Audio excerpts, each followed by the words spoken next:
Hello students, তোমাদের সবাইকে আমাদের চ্যানেলে ওয়েলকাম জানাই। দেখো, আজ আমরা সেকেন্ড সামেটিভ এক্সামের জন্য ক্লাস 5-এর আমাদের পরিবেশ বিষয়ের যে ফার্স্ট স্কুলটি রয়েছে, বইটা MN হাই স্কুল এইচএস, এই স্কুলের সমস্ত কোশ্চেন আনসারগুলি আজ আমরা দেখে নেব। তাহলে চলো দেরি না করে ক্লাসটি শুরু করি। আজকের ক্লাসের ফার্স্ট কোশ্চেন দেখো, সান্দাকফু পর্বতশৃঙ্গের উচ্চতা কত? আনসার হবে 3630 metre. Next one, botanical garden কোন জেলায় অবস্থিত? বোটানিক্যাল গার্ডেন হাওড়া জেলায় অবস্থিত। একটি প্রাকৃতিক কীটনাশকের উদাহরণ দাও। আনসার হবে নিমপাতা। নেক্সট ওয়ান, সীতাভোগ ও মিহিদানা পশ্চিমবঙ্গের কোন জেলায় বিখ্যাত? সবাই পারবে এটা, বর্ধমান। আমরা ছোটবেলা থেকেই জানি যে বর্ধমানের সীতাভোগ ও মিহিদানা বিখ্যাত। আনসারটা হবে বর্ধমান।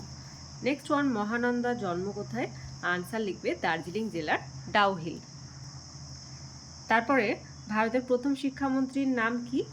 আনসার হবে আবুল কালাম আজাদ। 1.7-এ কে দেশের মানুষকে হাতে কলমে শিক্ষার কথা বলেছিলেন? আনসার লিখবে স্বামী বিবেকানন্দ। লিখে নাও। 1.8, তিতুমির বাঁশের কেল্লা কোথায় বানিয়েছিল?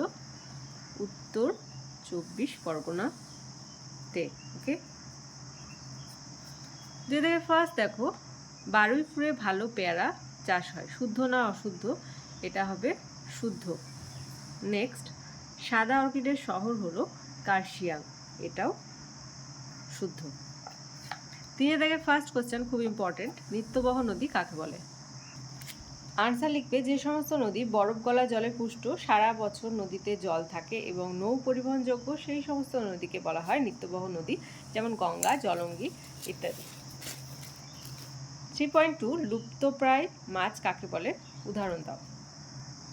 আনসার লিখবে যে সমস্ত মাছের সংখ্যা বর্তমানে খুব কমে গেছে এবং যাদের সংরক্ষণ না করলে অদূর ভবিষ্যৎ পৃথিবী থেকে নিশ্চিহ্ন হয়ে যাবে, তাদের লুপ্তপ্রায় মাছ বলে। এখান থেকে এতটা লিখবে, আর উদাহরণ হিসাবে ন্যাদোস, খরশোলা, খোলসে এগুলি দেবে। 3.3, সবুজ বিপ্লব কি? এটাও ইম্পর্টেন্ট। আনসার লিখবে 1960-এর দশকে ভারতীয় কৃষিতে যে ব্যাপক উৎপাদন বৃদ্ধি ও আমূল পরিবর্তন ঘটে তাকে সবুজ বিপ্লব বলে।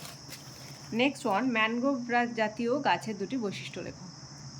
দুটি বৈশিষ্ট্য চেয়েছে, তোমরা যে কোনো দুটি লিখবে। ম্যানগ্রোভ উদ্ভিদের কাণ্ড রসালো প্রকৃতির। ফার্স্ট, সেকেন্ড, এই জাতীয় উদ্ভিদের মূলগুলি খুব দীর্ঘ প্রসারিত হয়। থার্ড, ম্যানগ্রোভ ও উদ্ভিদে ঠেসমূল ও শ্বাসমূল দেখা যায়। ফোর্থ, এই উদ্ভিদগুলি চিরহরিত প্রকৃতির। ফিফথ, ম্যানগ্রোভ উদ্ভিদের জরায়ুজ অঙ্কুরোদ্গম দেখা যায়। ফার্স্ট কোশ্চেন, রাসায়নিক সারের দুটি কুফল লেখো। দুটি অর্থকারী পোকার নাম লেখো। রেশম কীট পালনের জন্য কোন গাছ ব্যবহার করা হয়? রেশম কীট পালনের জন্য তুঁত গাছ ব্যবহার করা হয়। আর দুটি অর্থকারী পোকার নাম হচ্ছে মৌমাছি প্রজাপতি। লিখে নাও, মৌমাছি আর প্রজাপতি। আর একটা হচ্ছে, এখানে কি বলছে, রাসায়নিক সারের দুটি কুফল লেখো। আনসার লিখবে বেশি রাসায়নিক সার দিলে জমির উর্বরতা কমে যায়, ফলে ফলন কমে যায়। আর সেকেন্ড, বেশি রাসায়নিক কীটনাশক প্রয়োগ করলে জমির বন্ধু পোকারাও মরে যাবে, ফলে মৌমাছি, প্রজাপতি, রেশম, মথ, ফড়িং প্রভৃতির অভাবে পরাগ সংযোগ ব্যাহত হবে। নেক্সট ওয়ান, সমাজ সংস্কারে রাজা রামমোহন রায়ের অবদান লেখো। আনসার লিখবে 19 শতকে সমাজ সংস্কারক আন্দোলনের একজন উল্লেখযোগ্য ব্যক্তি ছিলেন রাজা রামমোহন রায়। তিনি প্রাচ্য ও পাশ্চাত্যের সমন্বয়ে নবভারত গঠনের আদর্শে বিশ্বাসী ছিলেন।